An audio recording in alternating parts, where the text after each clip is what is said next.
บ้านท่านผู้ใหญ่บ้านพันตีมังสังแล้วก็ท่านผู้ช่วยเทวาปทพันธ์ผู้ช่วยสกลแสนพวงแล้วก็บักกะทายกท่านใบมุกว่าใหญ่ปานท่านผู้ใหญ่ปานผู้ใหญ่ปานผู้ใหญ่เอ็ดผู้ใหญ่เลิกบอกว่านไปนั่งผู้ใหญ่ตุยรถกันกระเด็นแล้วก็มีเบออกไป3-4 คนคนโดยสามเณรเพราะว่าไปราบาติกันหนึ่งก็คือเอารถ6 ล้อรถ6 ล้อผู้ใหญ่สุดไปพระอารามหลวงอีกมุมหนึ่งข้างหนึ่งกับเพิ่นก็สิเตรียมการอยู่นี่เฮ็ดน้อยๆบ่ได้เฮ็ดใหญ่เพราะว่าเฮาแค่ต้อนรับเขามาไว้ซื่อๆเป็นการแห่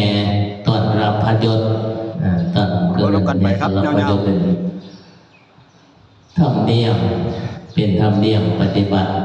เพราะว่าสิ่งพระที่เพิ่นพระราชทานมาเนี่ยก็ต้องกัน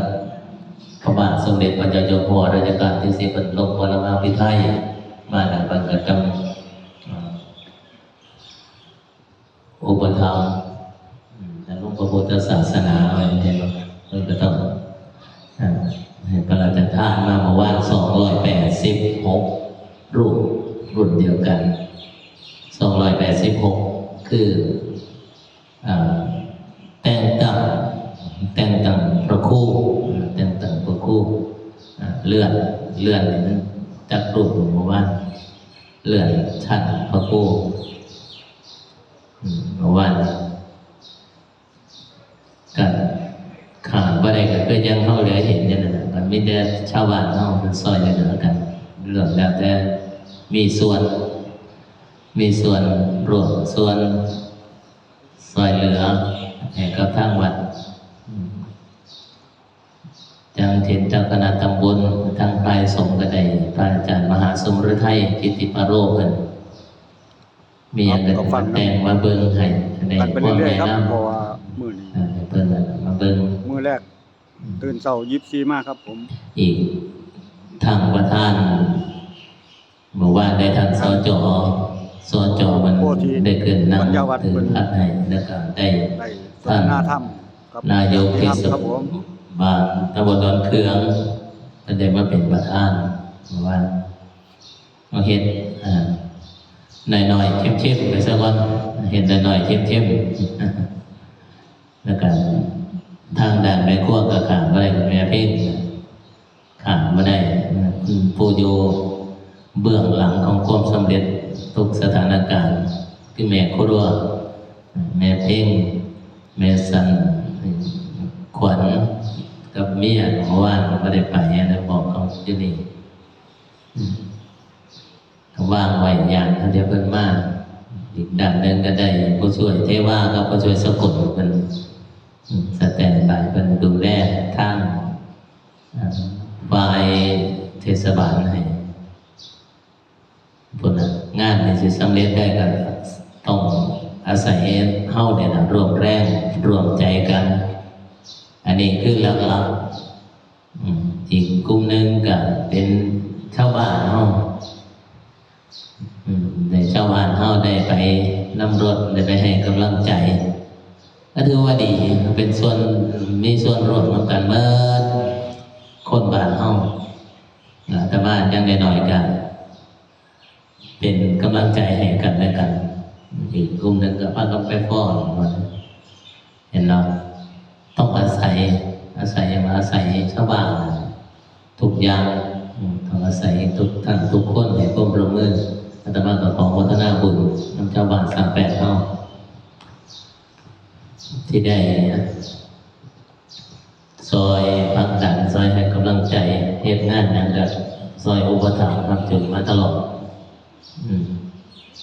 อาตมาส่วนใหญ่อาตมาก็เฮ็ดจังซี่ก็บ่ค่อยจะเฮ็ดแบบจังได๋ล่ะไปเบิ่งกับบ่ให้เด้1บ่ต้องไปเอาดอกไม้มาให้2ให้เป็นมา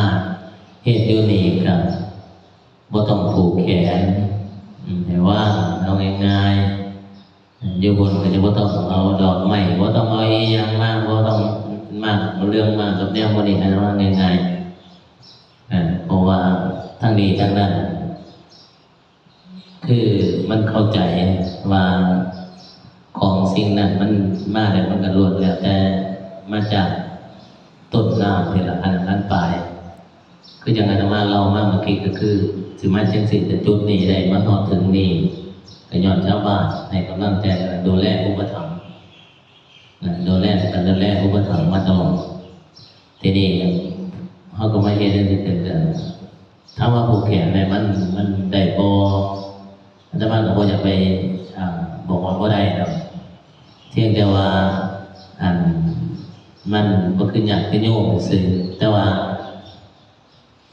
ถามมองลึกๆเข้าไปคือเจตนาเนี่ยบ่แม่นว่าโยมผูกแขนให้พระบ่ได้เด้นั้นถ้าทางชาวอีสานเฮาเนี่ยมันสิเป็นธรรมเนียมแต่โยมมาผูกพระมันสิเป็นมองคันลึกๆเข้าไปมันก็บ่เป็นหยังดอกเพราะว่าลึกเข้าไปมันถึงอย่างลึกเข้าไปถึงใจเจตนาคือเฮาผูกแขนใช่มั้ย